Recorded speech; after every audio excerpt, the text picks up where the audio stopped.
I know it's been a few days since I posted anything. We've, I'll put it this way, there's a lot that's went on, but at the same time, there hasn't been a lot that's went on. There was, since the last time I posted a video, like last Wednesday or Thursday, whatever day it was, I think I started to make a video about every day, but I was like, man, this is boring, and I'm not putting any good content in here.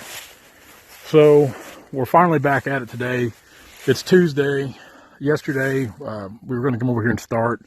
I moved this skidder over here Saturday to this new job over here at Deerfield, Missouri, just west of Nevada and east of Fort Scott, so kind of in the middle. Right here on the Missouri-Kansas line. The Marmaton River is right there. So, like I said, I started to make a video, but it's just nothing really that exciting and boring content. I've looked at some timber, I've moved equipment. So today, like I said, yesterday it was too windy to cut. I mean, the weather's changed drastically. Yesterday it was 73, right now it's 34 degrees. So typical Missouri type weather. But today I'm just going to kind of get a head start. Over here I've got my axe, if I don't hit myself in the head twirling like an idiot. And I'm going to come over here, I'm going to bark some of these trees because this Marmaton River gets wild. I mean, the water gets big over here. Of course, it gets all out in these bottoms. These trees are dirty. Dirty, dirty, dirty. So, I'll get a bunch of these trees barked today. We've got both sides of the river here to cut. So, I'll go up through here, get a bunch of them ready to just kind of prep them. That way we can start laying them down. Because when you got them barked and ready to go, it just makes the day go by a lot faster. And some of these trees will be tricky to cut. You can see like this whole crazy river bottom timber. They go up and they lean. Big tops in them, so you got to be careful cutting this stuff, this maple and ash, and there's some walnut mixed in, some sycamore. And of course, anytime I'm along the river, I'm always thinking trapping, but probably ain't going to get to do any of that, unfortunately. This is a family farm we've cut on off and on the last couple of years. We just try to get over here. This isn't the other 548. We've about got it put back together, and what we'll do is when we get it all put together, we'll bring it over here and leave it here for the rest of the winter until planting season, because we can only really log over here in the late fall and winter and early spring until it comes time to plant crops. And then we've got to pull out. So we'll leave the other 548 over here and bounce around with that little 548 there. But until then, let's see if we can get started and get some of these things barked and prepped up. Pretty good maple right here. We'll get him prepped and ready to go. On down the river we'll go. I always love getting to cut on the rivers and creeks. And you can see some of the trees up there I've barked, kind of shine up through there where that bark's been peeled off, and they're strung all the way up through there. Now some of these trees need to grow a little bit. This is mainly maple. I think everything I barked so far has been maple. And some of these maple ain't good. That's some of the bigger ones that I haven't barked. They're hollow, got bad spots here. Prime example, this old sycamore here. Just an old den tree is about all it is now, but his little counterpart here, we're gonna peel the bark off him and take him down. But this is a good example of just this maple and ash and sycamore that grow along these creeks like this. It's fast growing timber. So coming through here and just thinning this out every so many years, like see, like I said, you can see the bark we've peeled off the trees we're gonna cut up through there. And there's a lot of little trees left to grow. Man, just the thing about this maple, it never brings big money, but it's something, you know. I mean, it's always going to make you a little bit for the landowners. So just going through here and manage it right has a lot to do with what you can look for in the future. And we've got a ways up the creek to go yet, and I probably won't start on the other side till tomorrow, but it ain't looking like there's too much on the other side there. It looks to be all... That's kind of the high side of the creek over there, so it's a lot of scrub brush and probably water oak. Which, don't get me wrong, we cut water oak, but most of what you see over there is just small and scrub. Just brush is all it is. And like those trees out there, they've been planted. Those are all rows of trees out there. So, however many years ago somebody planted that in trees, which I guess, I mean, it's good habitat for wildlife. I mean, maybe in my lifetime we'll see it where it's big enough to harvest. It's always been in what I've seen, in my opinion, that whenever those trees, I mean, I know you guys that cut a lot of pine timber on the plantations, it's different. Pine grows a little different, but this stuff up here where we're at in southwestern Missouri, when it's rode up, it just takes a lifetime for it to get big enough to cut. It doesn't seem to grow as good as when it grows natural, not planted like these stands of timber along these creeks like this. I'm not saying we'll never see that to where it's big enough to harvest, but you know, it'll be later in my lifetime before that's ever big enough to take a chainsaw to. Or really, I'm envious of you guys that run bunchers today, because if you want to talk about a good workout for your arms, Mr. Axe right there, because my arms are on fire. You bark 40 or 50, 60 of these trees, and oh boy, you've had about all you can take. So we've got several to go yet. We want to get a pretty good jump on them today. That way, when we're ready to start cutting, we can roll right through them. Like I said, mainly maple, decent little ash right there, sycamore. Hopefully, we'll find some walnut up here. This looks like a good area to find some walnut hiding up through here. So we'll keep pressing on and see what we can find. It's always nice finding remnants of the last logger that was in here. It's a broken main line off his winch, probably, and it was laying in here. I spooled it up kind of and put it here by this tree, that way I can grab it with the skidder when I'm back in here. That don't need to be laying around. That could ruin somebody's day real quick. But yeah, that's probably 10 foot of main line there. See, there's a knot in the end, and we just busted it up in there. Never know what you're going to find. Never know. Well, let's venture on up through here, see what else we can find this little bottom.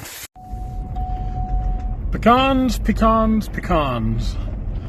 They're in this part of Missouri over here, around the Marmaton River, the Osage River, Bates County drainage ditch, drywood branches. I know there's a few more of these little creeks and ditches I'm leaving out, but all that timber out there, that's not just timber, that's pecan grove, a big pecan grove. And those pecan groves over in here are a pretty common sight.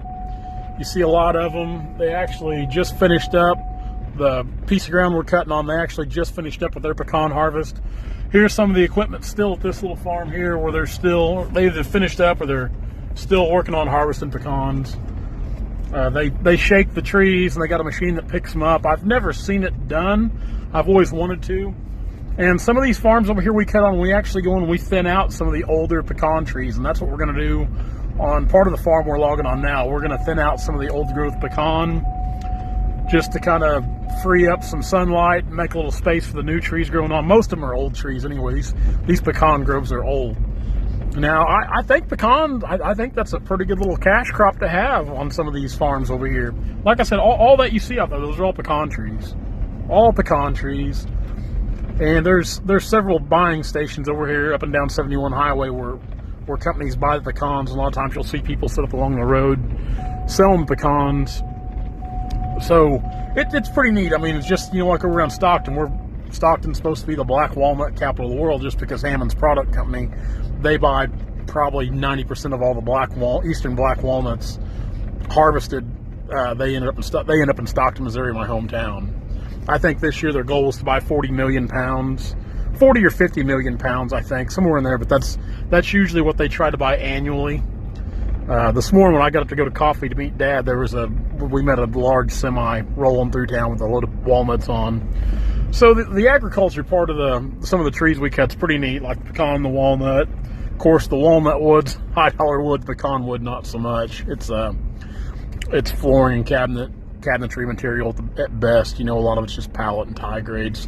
Some of the better stuff we do have some fair to decent markets for. It's still not real good. It's not good enough where we go around just hunting up pecans all the time. So, but it's something to do, fun to cut. I mean, it's interesting one way or another. I'm actually just across the train tracks into this little town of Deerfield, Missouri, before we jump back out on 54 Highway. It's just a little bitty burg, farm community, ag community, fertilizer plant. They got an elevator across the road there where they buy grain. Of course, I believe this is old Highway 54 right here that we're getting ready to pull out on. We'll wait for this flood of traffic coming through here. We'll wait for it to come by. Oh gosh. Well, he's turning. Good deal. Wave that in there. Get on out on the road here. We'll go up here and wheeling up here and get us a little diesel fuel here at the one and only gas station here in Deerfield. Well, that's today, guys. I mean, it's a pretty slow day. It's turned out to be a really nice day. The temperature's at 44 degrees now, sun shining. So it's cool out, but not too bad. Not too bad at all. Hopefully tomorrow we can start laying some of those trees down. That should be some really good maple. So I'm hoping those will be some pretty snow white hearts there on that soft maple. Soft maple, silver maple, just depends on what you call it. I know, hold on, people texted me. I know a lot of folks call it soft maple, and I do too, but I call it silver maple as well, but it's really about the only maple we have here in southwest Missouri. I mean, if you go to central Missouri and on a little further north, like up along the Missouri River, I think you can get into some hard maple, sugar maple, once again, whatever you guys call it. I can remember when I was in forestry class in FFA back in high school, we went to state. And go figure, a logger goes to state. Didn't win though, second in state, second. That's haunted me all my life. Second in state and I'm a logger. Shouldn't be. Regardless, it was I actually did learn a lot from forestry and FFA or my ag classes. I really did. I learned a lot about tree ID. Learned at an early age. Of course, you know, I grew up in the woods. My dad cutting timber, but still FFA was a great thing, and I encourage all young kids to go take part in FFA in their ag classes in their high schools. It's great learning experience for sure. Yeah, Dad went today. Dad bought a new truck. Dad went and picked up his new truck today, and hopefully tomorrow I'm going to do a walk around that truck. We'll make a video because Dad got a 5500 Dodge, equivalent to a 550, but in a Dodge 5500. It's a single cab. Just the people texting. I'm telling you, my phone blows up all the time. It's just a single cab with a regular, I think, a 60-inch cab to axle wheelbase. Now, like my wheelbase on my truck's 84-inch cab to axle, 192-inch wheelbase altogether, and I'm about ready to. I'll be wanting to order a new truck before long. Mine's starting to get miles on it. I think as of right now we're at 37,316.6 miles. So, and the whole reason for my dad trades trucks every year religiously, has for probably 40 years. And the whole reason behind that, there's a lot of things. You're always in a fresh truck to drive for work. It's dependable, gets you where you need to go. Looks, I mean, you always have a good appearance doing business in a nice new vehicle. And the biggest reason is tax purposes. Especially for me, you know, being single with no kids. I mean, any of you owner-operators out there, guys, that are self-employed businessmen, you guys know that the government wants you to be broke all the time. You can either give your money to the government, and you can spend it on equipment and stuff for work. So that's what I try to do. Once again, I try to always have nice equipment for work, just because it's reliable, it's dependable. Because when I go to work, I don't want to work on things. When I go to work, I want to work. I want to cut timber. I want to move dirt. I want to haul my equipment. I want to work. So I know somebody asked me earlier this year, good God, people, leave me alone. I know somebody asked me earlier this year about whenever I went to get rid of my truck to let them know, and Jesus Christ. Sorry. Somebody asked me earlier this year when I went to get rid of my truck what I'd want to sell it for, and I mean, if somebody was interested in that, they just need to call me because I'll just trade this truck. Hopefully I'll have another truck here about the probably the end of February, 1st of March, because these 550s like I drive, they build them to order. There's not just a bunch of these 550 Lariat extended cabs sitting around. I mean, like the fleet type trucks, like what my dad bought, like a single cab, regular wheelbase, they're a little more common. But these, I option my trucks out nicely because I spend, I mean, as you guys know, watch my channel regularly, I spend a lot of time on my truck. So there's going to be a new truck in the future for me as well. But we'll try to get a walk around of Dad's truck. Dad, he's tried to get me to get a Dodge, and I can't do it. Dodge is they are a lot cheaper than getting a Ford. I'll tell you that right now. You can get into the 5500 Dodge quite a bit cheaper than you can the Ford. But I just can't do it. I'm just a Ford guy. I'm just a loyal Ford customer. After an ordeal with my Mustang a few years ago, I shouldn't be, that's for sure, but I am. I do love my Fords. Anyway, Logger Threads, guys, thank you so much for all the orders on Logger Threads. If you haven't been to the new website, check it out, loggerthreads.com. They're running a special over there right now, 15% off your first order when you order from the website. And there's been some people from overseas taking advantage of that. We've sent out orders to Australia, Canada. You know, we've been doing a lot of stuff here in the States here the last couple of weeks, getting geared up. Everybody's getting geared up for Christmas, taking care of themselves. If you're like me, I buy stuff for myself for Christmas. I just take care of myself. I'm a Scrooge like that, a Grinch. So check out Logger Threads, the new Logger Threads website. I promise you guys will love the shirts. Super, super high quality, all made in America stuff. We do business. We do our business right here in the United States, the way it should be. So guys, check all that out. I'm going to get off here. I'm going to get on down the road tomorrow. We'll be back over there cutting, trying to get some of those maple out. Or I think Dad, I think he cut some walnut over the weekend. I know I didn't get a video, this first video here in about a week probably, but he did a few little things over the weekend, and I was just all over the place this weekend. So guys, we'll see you tomorrow for sure, whether it's over there on the creek cutting maple and ash, whether it's on the hillside cutting walnut, and like I said, hopefully we'll do a walk around to Dad's new truck. So be sure to check us out on all of our social media outlets, Instagram, Facebook, Turner Logging LLC, and be sure to like, comment, and subscribe to our YouTube channel that you're watching here today. Guys, thank you so much, and remember, loggerthreads.com, check it out, all those awesome shirts, they represent our lifestyle. Guys, we will see you tomorrow.